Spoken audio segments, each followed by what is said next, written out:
CNBC's Jane Wells live in Los Angeles with how the 360's problems are heating up, literally. This all came together in this horrific perfect storm. Some faulty Xbox 360s are literally melting down while running certain games. It was a slow rolling thing, like really understanding how big the problem was. It started to really be concerning, and the numbers started to grow. I had a sick feeling in my stomach. Microsoft hasn't specified the cause, but users say the console's cooling system just can't take the heat of a lot of play. We were just having failure after failure. The problem was huge. Mine just crashed this holiday season. Get one back, turn it on, didn't even work. No! Again! People spent a lot of money on a console, and we're getting 2 and 3 of them back. Whether they were friends, whether they were family, whether they were people on the street, it didn't matter. It was all over the place. I was mad as f. Then it became the media saying, this is a piece of hardware that has been rushed to market, and as a result, we're seeing unprecedented failure rates. It's broken. Everything that I've worked for the last couple of years is trashed. There's a new contender in the video game wars. Xbox is going to be the future. Truly the future of video games. Xbox. Taking over the living room. Limitless, connected digital entertainment. You guys never understood. The company is going to face fierce competition. Sniper! It's a ticking time bomb. Makes me very nervous to actually play this for you. Xbox getting a major overhaul. A bold vision for the future of gaming. Xbox!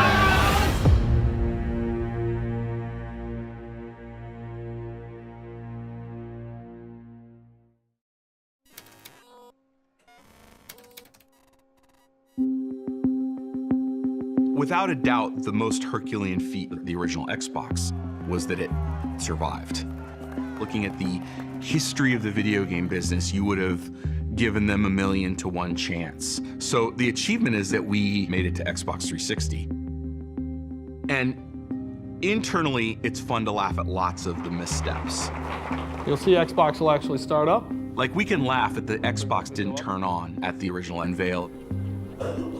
We can bring that video up. But with Xbox 360, honestly, even with the benefit of time, nobody laughs at the red rings. To understand the red rings of death, you've got to go back to the beginning and all of the work we did with the Xbox 360 to build it from the bottom up. We were absolutely focused on getting out ahead of the PS3. We needed to be seen as the start of the next generation. The 360 was 5 to 10 times more powerful than the original Xbox. And so to achieve that level of performance, we had to push technology and solutions that didn't exist in the previous generation. This was an incredibly hard, complicated program. The circuit board itself is a completely custom design. And we were building these chips, which was a new process at the time. We did our own internal design instead of buying off-the-shelf silicon. We're bringing up new hardware with software that isn't quite done yet on new test systems that we're developing in real time. And that had a domino effect on the whole product. The design was coming together kind of late. We were launching in November of 2005, and we did not see our first silicon from the CPU until February of 2005. It's just ridiculous. That's 9 months before launch. That is an absurdly short time frame. The normal time frame would probably be like 2 years. And so we're faced with finishing the design and wrapping our production lines at the same time. We wanted to launch it worldwide so everybody had it at the same time. But that's a big challenge because you also need to have enough units to restock in retail so that the countries you do launch in aren't out of inventory. We need to get our yields up, and so we're cranking up production. At the highest manufacturing output, I remember hearing numbers like a console would come off the line every 4 seconds. But as we're ramping production, we start to see reports of these issues that were coming up. Lots of inconsistencies. Consoles would fail at test stations. If you build 100 of these things, only 50 or 60 of them would work, which is really, really bad. Like a real robust yield rate would have been 90, 95. This was the fog of war that we had to see through, and that was, is there something wrong with the design of the product, or are we testing it incorrectly? Because we were trying to ship in high volume, there wasn't much time to think about it because there was so much to be done. One way of dealing with the failed consoles was to put them into these nice boxes and stack them so that you would get back to them at some future point in time. In a way, we were kicking the can down the road a little bit. We're developing what we call a bone pile. At the height, we created a bone pile that was over 600,000 units deep. And so it's just like the Lucille Ball episode where the chocolates are coming off the conveyor belt, and they're coming off so fast that they can't do anything with them. That's exactly what was going on. The thing about building consoles is Christmas doesn't change. So your schedule is paramount, and there's just so much pressure to get it done by November.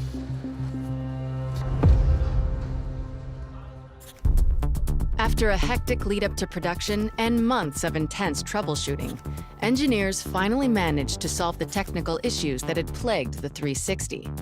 As consoles started to pass QC, the team was finally able to chip away at the bone pile in an effort to meet the demand, which, at the time of launch, was ravenous.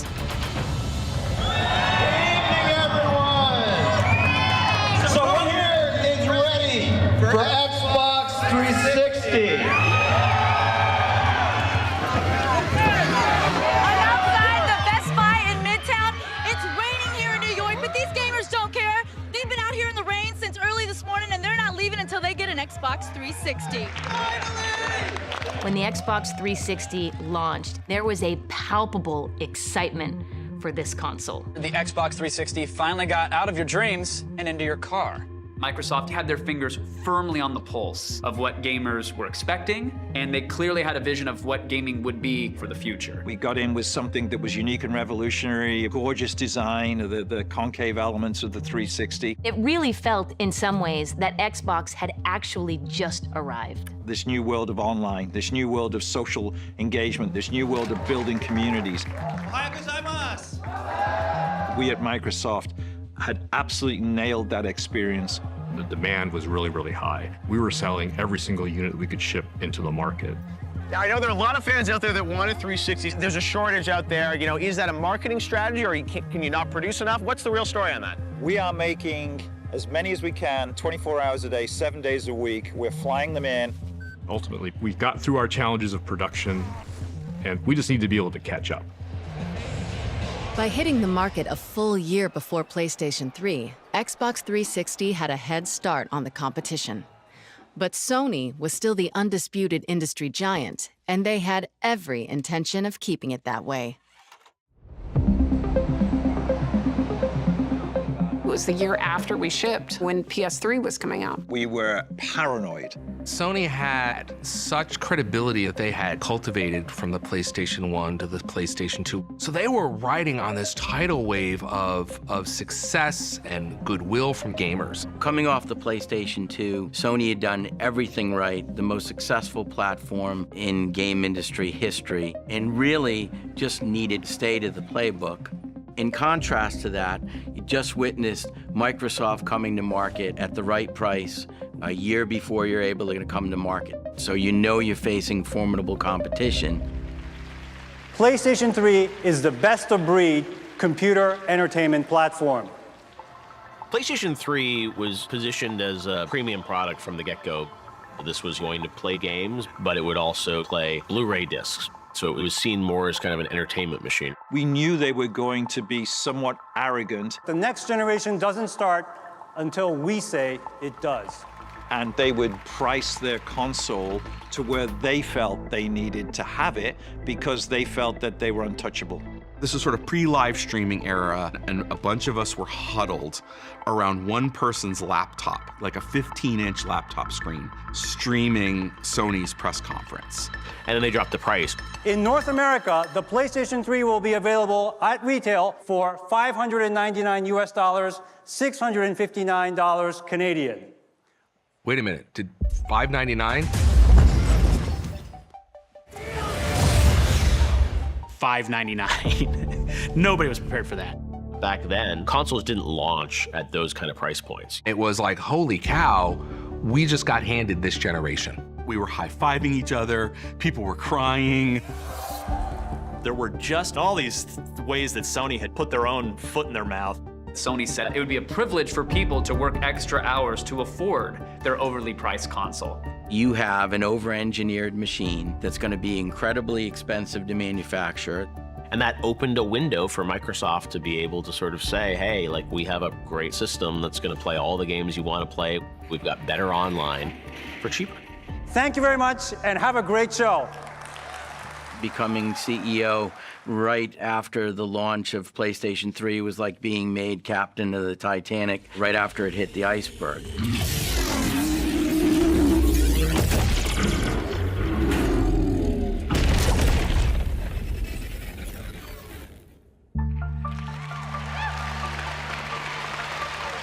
After Sony's announcement, we could not wait to get on stage the next day. Couldn't be more excited to be here because we're delivering the next generation of gaming right here and right now with titles that are nothing short of spectacular. We had a lot of PlayStation fans and even Nintendo fans who were coming to Xbox because we had the best games, we had the best system, we had the best online network. We led in every aspect. With the help of our incredible partners, we're delivering on that vision with Xbox 360, with a high-definition gaming experience more powerful than anything else in the industry. Yeah, we were riding high, we were celebrating. I'd say the morale is extremely high. And we had so much pride in this product. Everything was great. And then the storm hit. You bought two? Before launch, engineers had worked around the clock to fix 360's early technical issues. But by June 2006, there were reports of an entirely new, never-before-seen problem. Distress calls flooded into Redmond. Something had gone terribly wrong. It was in the forums, and I started to notice that something wasn't right. There was a lot of chatter about console failures. Dude, what? Your Xbox. You might want to take a look at it. Over time, we kept hearing more and more about it. We'd go to a launch event for a game, or we'd go to meet with games journalists. Then they would all start talking to us about it. Like, before we can talk about new features, we want to know, is this fixed? But we had no sense of how big of an issue it was. We didn't even know how to deal with it. And then we saw more reports of it.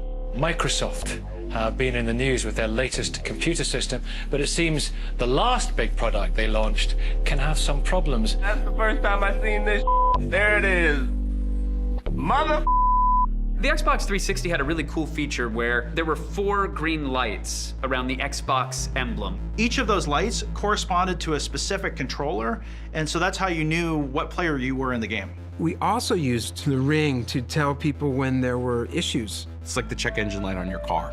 And this is what we called a core digital error. And this was an indicator of the system detected a major issue. The error state was just that there was no communication. So the machine was just basically telling you, I can't do anything. This would show up as 3 segments in the ring being lit red, which would come to be known as the red ring of death. It's the red ring of death. Red ring of death. I got red ringed. Everybody got red ringed. What the Are you kidding me? When that motherfucking red thing come up and then the whole game freeze and motherfucker be like, man, what the is going on? We can't play. What's going on? Yo, doing that too? It was, oh my God. It was terrible. No! Red ring of death! Again! We have no Xbox. I'm calling support. You wait on hold for a while. They let you know they really appreciate your call. You wait on hold a little bit longer, and then they go, okay, we're gonna get you a replacement unit. It doesn't show up for a week. All the enthusiasm's gone, and then here's the new console, and it was just like, wow. This is the 4th Xbox. Microsoft. Effectively, the failure rate was near 100%. It just became an epidemic. It was a red ring of death. Consoles hotter than a dragon's breath. It was a red ring of death. No freaking way! And I'm so pissed off. Grab the phone, dial tone, call it Microsoft. Now they'll see the dark side of me. I'm on hold. It was a red ring of death. The glitches that went down with Xbox 360, I was mad as I'm like, get this fixed or I'm leaving. I'm joining the enemy. And as simple as that.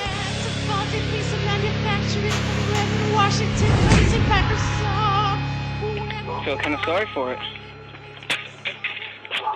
Not really. They deserved it. It's a big deal because it's just sort of the passion that gamers have for their hobby. Like, you don't want to be away from your console any longer than you need to be. We felt the customer's pain. I had 3 boxes replaced, personally at my house. And it does make you think, okay, I work here. And this experience is not a pleasant experience, and sending your Xbox back. Microsoft's gonna ship you a cardboard coffin, and that's what gamers were calling them online. Did your cardboard coffin arrive? I finally got my coffin, but hopefully I'll get him back. And you'd put your 360 in it and ship it on back to Microsoft. I remember going out to the curb and like meeting the UPS guy and looking in the back of the UPS truck and seeing wall to wall, Xbox returns. The fact that it was happening to more and more people, and Microsoft was shipping a lot of hardware, that just combined to this feeling that, hey, like, are you guys really taking this seriously? They're continuing to sell defective hardware. So a consumer can walk into the store today, buy a 360, take it home, and it's a ticking time bomb. Is there any speculation out there what the problem is? There's a lot of speculation, but because, well, among other things, there are 500 million transistors and 1,700 parts in each of these boxes, so the speculation could go anywhere.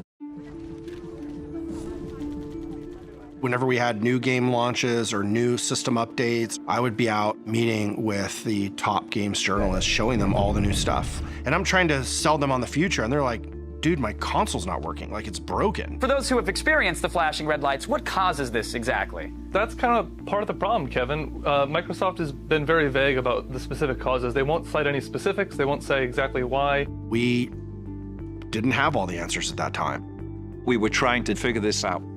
Do we have a heat problem? Is the solder in key components in the motherboard, is it cracking up and drying out and we're losing that connection? We just couldn't figure it out. It's a long process. You had to test it at the board level, you had to test it at the system level, and then you had to test it in the rack level. And we had, almost 1 million of them sitting in our bone pile. We'd fix the ones in the bone pile, we'd send it back out to the customer, and it turns out that wasn't the problem, and it would break again. And I was saying, man, this is not going to end. After the 3rd or the 4th issue that we ran into, I remember thinking, hey, maybe we're in over our heads. And we got to the point where we said, we're not figuring this out fast enough. We made the call to shut down production. We went lying down at the factory.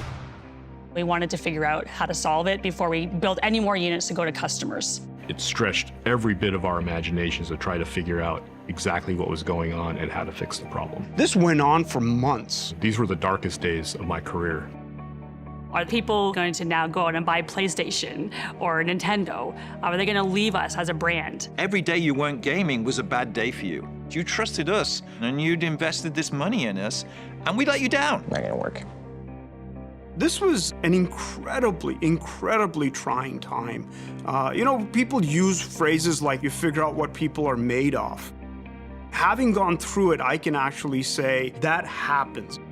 It's a thing, it isn't just a phrase. Todd had to manage the very complex process of what we call root causing until we knew what was going on. 2006, 2007, I dedicated a lot of my life to this Xbox in order to fix this problem. Breakthrough came when we understood that the connections that were being broken were not located on the motherboard, but they're actually located inside the components. The problem was a connection was breaking. The reason it was breaking was thermal, but it wasn't because of the peak temperature. It was because when the unit would get hot and then cold, hot and then cold, every time it did that, it would stress the connection. All these people love playing video games, and so they would turn this thing on and off, and when it would turn on and off, you get all sorts of stresses. And just like when you bend something too many times till it finally breaks, that's what was happening. Once we figured it out, how in the heck are we going to fix this? Peter Moore and the executive team faced a big decision about trying to fix this with all these boxes that were out there in the wild. This was something that could tarnish the brand. They needed to do not just something, they needed to do the right thing. If we're going to save this brand, we need first-class consumer service reaction to this. The credibility of the whole platform really, I think, hung in the balance. There was only one way to do this, and that is you have to fix every console for every customer at no cost, no questions asked. I think we're off to a good start. I remember sitting on a whiteboard writing out some simple math on repair rates times $1 times a customer times an amount equals a number. And that number became pretty big. And I remember feeling in my stomach this is gonna be a bigger issue than I thought. By the time we looked at the cost of repairs, the lost sales that we factored in, we had a $1.15 billion problem. Peter had to go to Steve Ballmer and basically say, hey, bad news, I need $1 billion to go fix this issue. I'm expecting to be ripped to shreds. Come on! It is a make or break situation for Xbox. If Steve Ballmer does not give Peter Moore the money to go fix it, Xbox is dead. Like, there's probably no question about it. To the credit of Steve, and I can still see him looking at me right now, he said, do it. Just do it. We'll figure it all out. We'll take the hit. Microsoft will spend at least $1 billion to repair serious hardware failures with its Xbox 360 video game console. Over 200 million of this was simply one-way overnight shipping around the world. Kudos to Microsoft for stepping up and putting their money where the red ring of death was. It was one of the times when I've been proudest to be part of Microsoft because we made a mistake, we owned it, and we did the right thing for consumers. Without that money spent, without them taking the problem head on, there's probably no Xbox right now. We bet on our fans and our brand and took the hit. Take that hit once, do it right, don't ever regret it.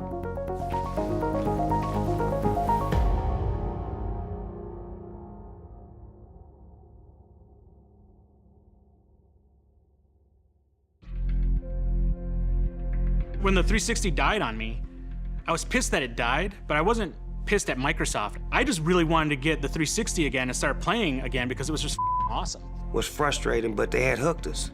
So when you hook somebody, you know they're not gonna leave. They're gonna work with you through the difficult times. That was a good sign that people love the thing that you're building.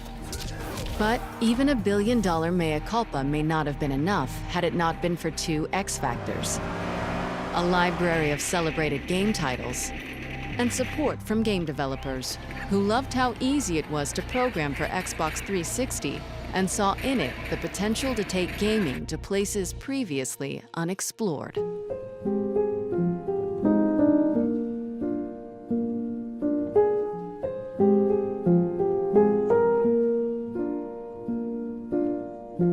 All around me are familiar faces. Gears of War, at the time, was the best looking game ever made. And it became this poster child for HD graphics and HD fidelity. Like, this is a game that people are going to immediately gravitate to and go, oh my God, I can't believe the 360 looks that good, especially when they compare it to PS3. Because this game looks better than anything on PS3 right now. It was the fastest selling Xbox 360 game. It sold like 1 million units in the first couple of weeks, and that really propelled the 360 in a big way. Gears of War may just be the great hope to turn the 360 into a must-buy console. It was a very different type of game for Microsoft. An M-rated game with over-the-top violence. Everyone loved the signature weapon, the chain gun, the Lancer. Gears of War was about appealing to a hardcore gamer.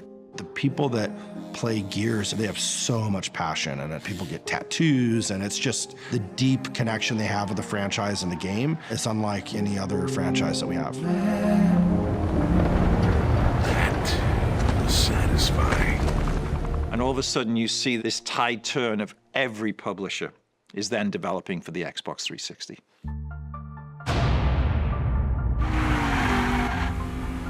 We have secured a lot of big games for Xbox 360. You know, we published titles like Mass Effect, We had Splinter Cell from Ubisoft, of course. We really had this incredible portfolio of games. We were the shooter box. Call of Duty was a franchise we had bet on early. It was a PC franchise, and we really established Call of Duty on the console in a big way. Cameo and this gorgeous, colorful game. It was about frame rate, it was about smooth visuals. Forza was built as a direct competitor to Gran Turismo. We're going to go off and we're going to build a great, epic, big racing simulator game. You had cars that had amazing reflections of the sky. They had reflections of other things. You had particle effects. You had a lot of things that just made it look much more real than any other game. To this day, my son can recognize cars by the engine sounds because he played so much Forza. If you look at Xbox 360, that was a moment where we got it exactly right. It was just an incredible run that I don't know that has ever been topped in the history of gaming. And then, you know, at the center of it all was Halo 3. It had been 3 years since Halo 2 smashed industry records, and Halo fans were clamoring for the next chapter of the epic space saga. I think that we were really surprised by the success, the huge success of Halo 2. And so as we were leading up to the Halo 3 campaign, I think we did kind of look at it all up from our marketing team as more of a Hollywood moment. With Halo 3, we wanted to get out in front and make people aware that video games are not something that are just for the boys. Video games have come of age. An exciting day for video game fans and for Microsoft. Master Chief is back in the most anticipated video game ever, Halo 3. Thousands lined up to get the final installment of the trilogy when it went on sale at midnight. I got here 6 p.m. yesterday. Been waiting here ever since. Halo 3, what a massive launch event that was for us. They have 1 million pre-orders, which is pretty much unprecedented. Halo is projected to sell 4 million copies its first 60 days. More than twice as many as the 9 runners-up combined. It's only the biggest game ever. We were no longer some tech company trying to be in video games. We were launching one of the biggest entertainment properties of all time. Halo 3 embodies our vision for the future of entertainment. The franchise spawning everything from clothing to action figures and rumors of a Halo movie. Halo 3 really started to make gaming the mainstream cultural phenomenon. Its first day sales could outdo not only the final Harry Potter book, but the debut of Spider-Man 3.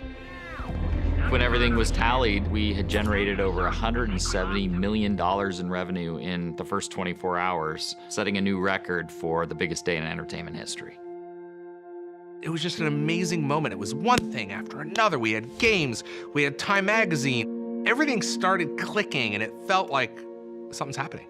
We delivered the right content, the right hardware, the right games, at the right price, and we were showing massive momentum.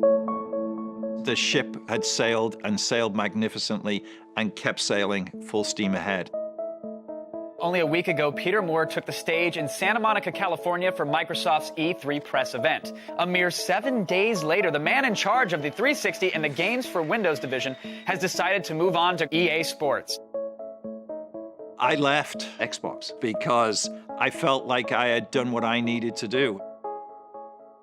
Ironically, he'll be replaced by Don Matrick, the former president of EA, but one has to wonder, with the face of the Xbox gone, how will this affect the 360's standing in the console wars?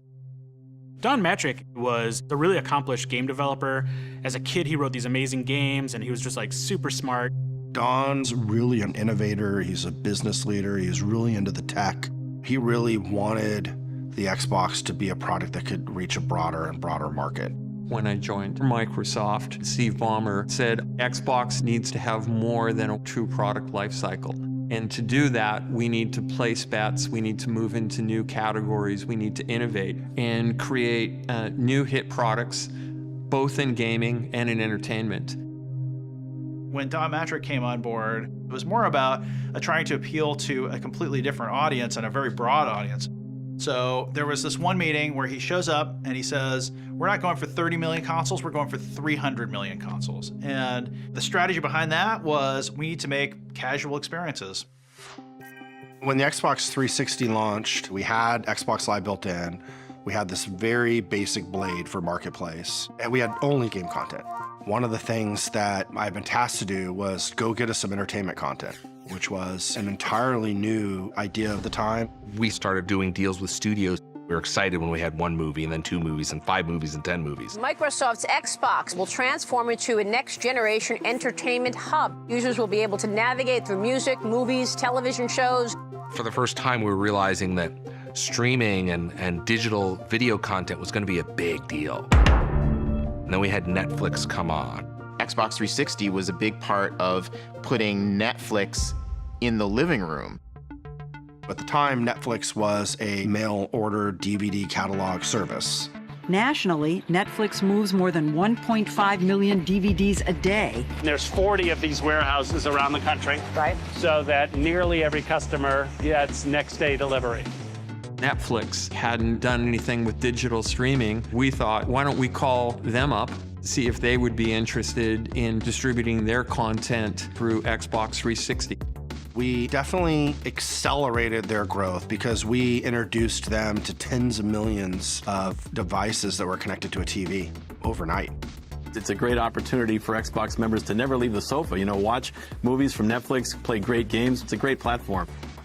And it's like, what should we do next? Well, we brought HBO, we brought Twitter, we brought Facebook.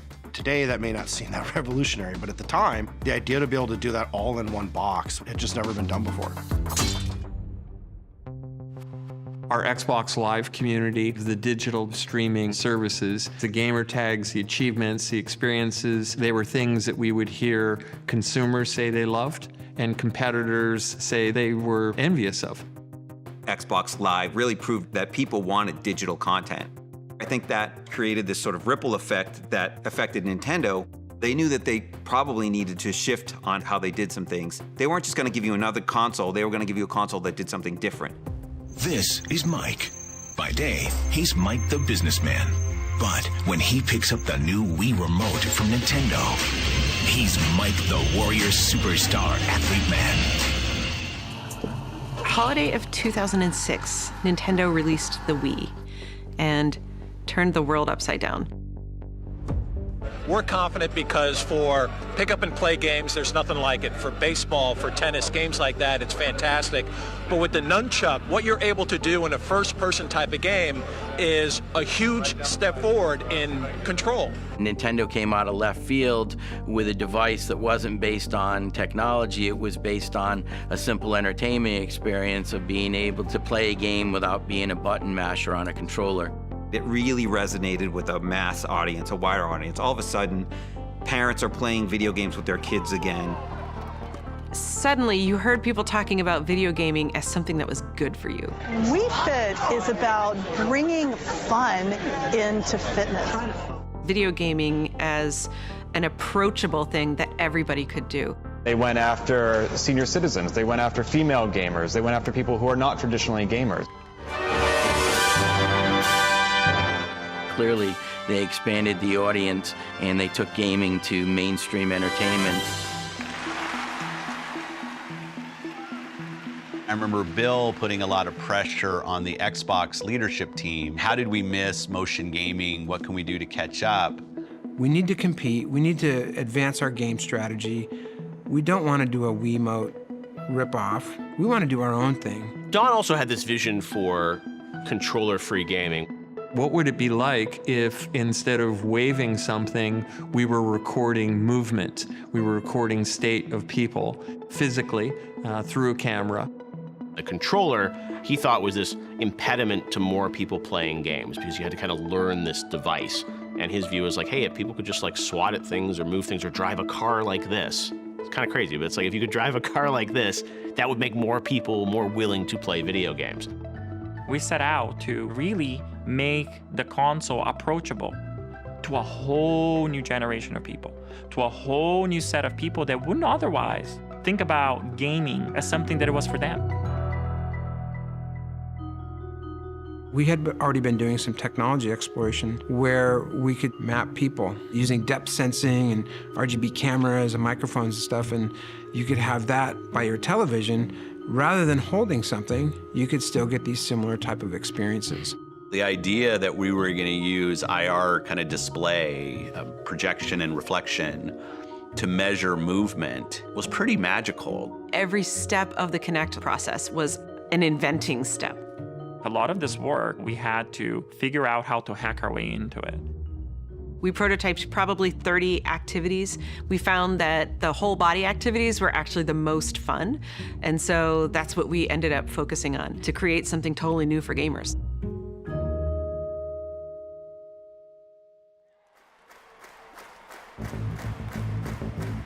We launched Kinect, and it was a game changer. I don't think anybody saw it coming. It was something completely new and unexpected. So you can see if we wave our hands, it's tracking your full body. That's and now crazy. we're playing. Okay. So if you lean left and right, jump, jump, jump.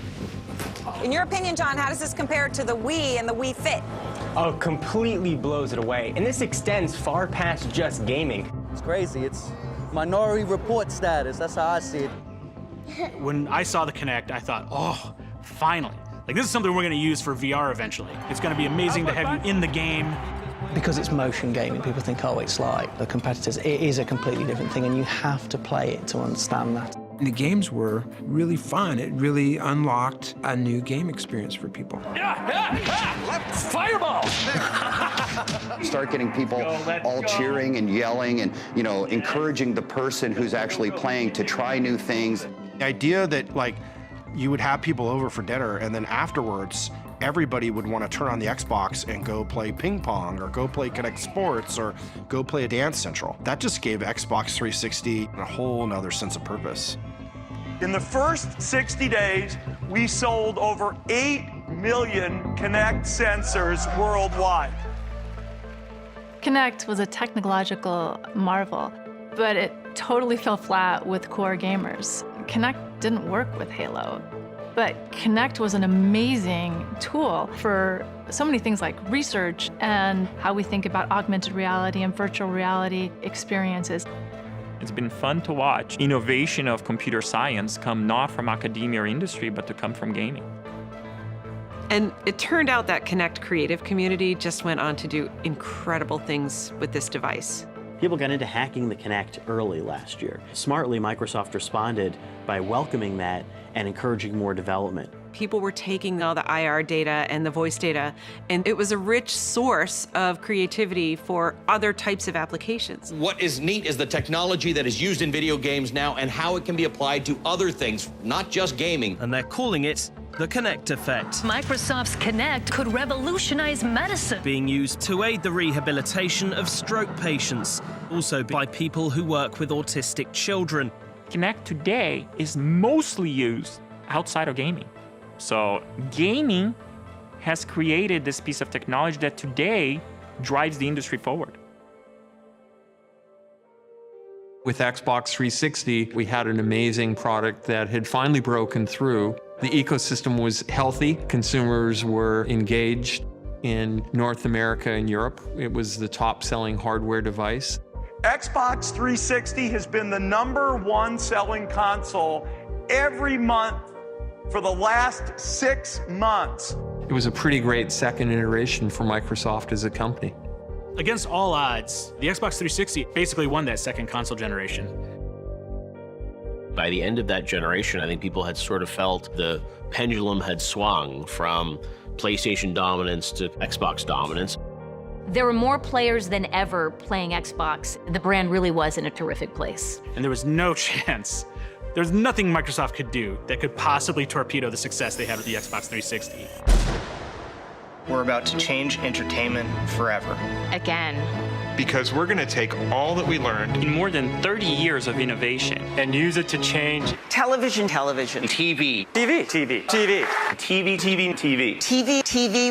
television, watch TV. Team Xbox is on a new mission.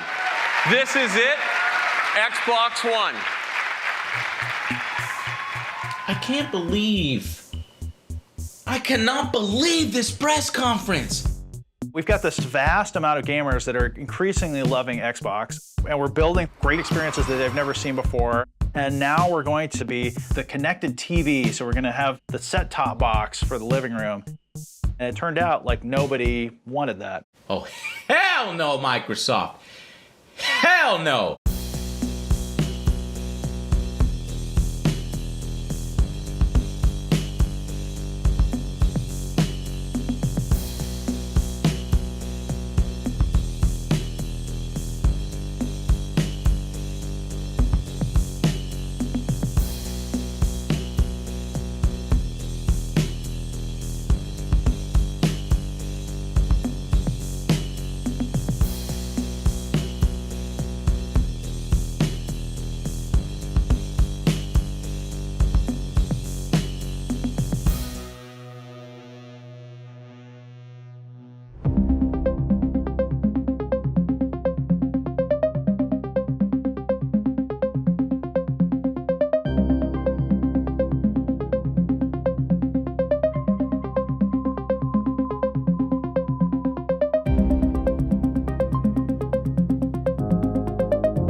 July 15th, 1971. In a stunning move during the Cold War, President Richard Nixon says he will become the first American leader to visit communist China. To seek the normalization of relations between the two countries, and also to exchange views on questions of concern to the two sides. Nixon's trip to China the following year paves the way for full diplomatic ties between Washington and Beijing, ending decades of hostility. 1997. Okay, hold on. How did he get shot, sir? I don't know. He's walking in front of his home. That's Johnny Versace. In Miami Beach, fashion designer Gianni Versace is shot to death outside his home. The suspect, spree killer Andrew Cunanan. Miami Beach Police Chief Richard Barretto. He's a brazen individual, well-dressed, well-educated. He's not a stupid person. Days later, Cunanan is found dead from a self-inflicted gunshot wound on a houseboat miles from Versace's murder. 1916. In Seattle, the birth of what becomes the world's largest aircraft maker. As William Boeing founds the company that now bears his name, originally known as Pacific Aero Products. And 1606. Rembrandt, the Dutch painter who's considered one of Europe's greatest, is born in the Netherlands. Today in history, July 15th. Mike Gracia, The Associated Press.